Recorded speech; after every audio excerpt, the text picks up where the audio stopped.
So I'm just going to talk about the way that I did my magazine and how the process of it went and why I chose what I did. And basically, I use, as said in the paragraph just before this, I actually used other magazines to help me figure out what I wanted to do. Looked at Empire magazine, looked at Total Film, but the main one I tried to focus on was Tron because it was an image of a woman.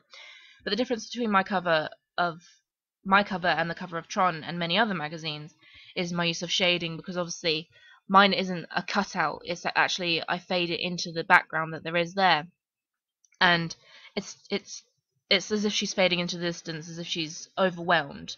And this is actually the main character, Katie, just so I mention that. And it's being as if she's being overwhelmed by the evil, and I think the evil is and I actually use the evil to be represented by the forest in this case, because it links to the trailer, and in typical horror films, forests are used as a setting for a horrific sort of scenario that's going to happen.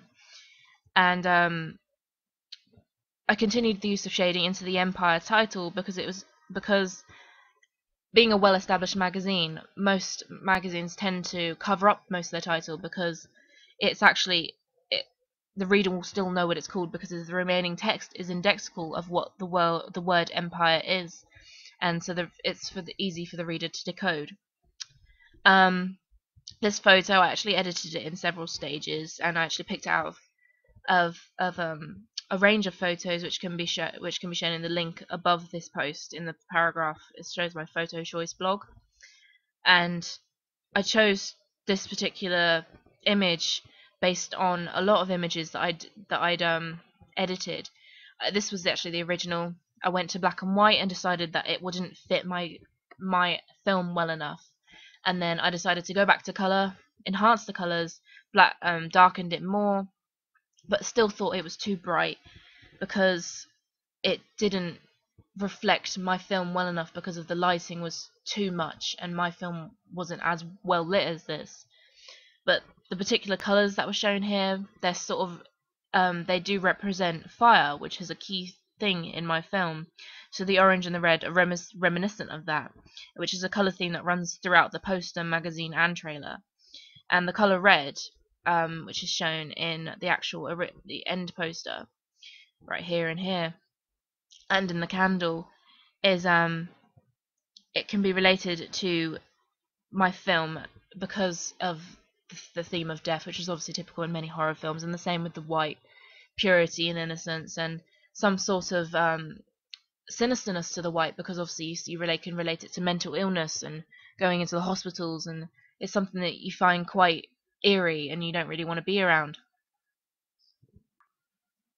I also chose the articles in particular, so The Woman in Black and 28 Days Later, because I wanted because of their relation to horror, and my film specifically. For the films Women in Black and 28 Days Later are from different times, 2012 and 2002 respectively, but the idea of using both of them was the fact that both had done extremely well in the box office and as a horror film, and also the fact that they can both relate to my film in some way.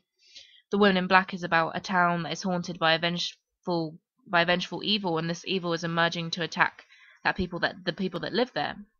Comparatively, my film is about a daughter who is controlled by her mother, who is out to get her inheritance, and the evil is that the mother is emerging from inside her. She can't escape it. And for 28 Days Later, the plot is about a country that becomes overwhelmed by an infection that turns anyone who gets bitten into a zombie. And there are a few people left. In relation to my trailer, the daughter is overwhelmed by her mother's thoughts, and that makes her turn brainless in some way, in the sense that her mother is choosing her path for her, and she doesn't even realize it's happening. And by relating my film to these films as a commercial product, it gives me more of a chance of it being bought, and on the other hand, it just ties them all together so that it works as a promotional image without random articles. And I'll continue in the next video.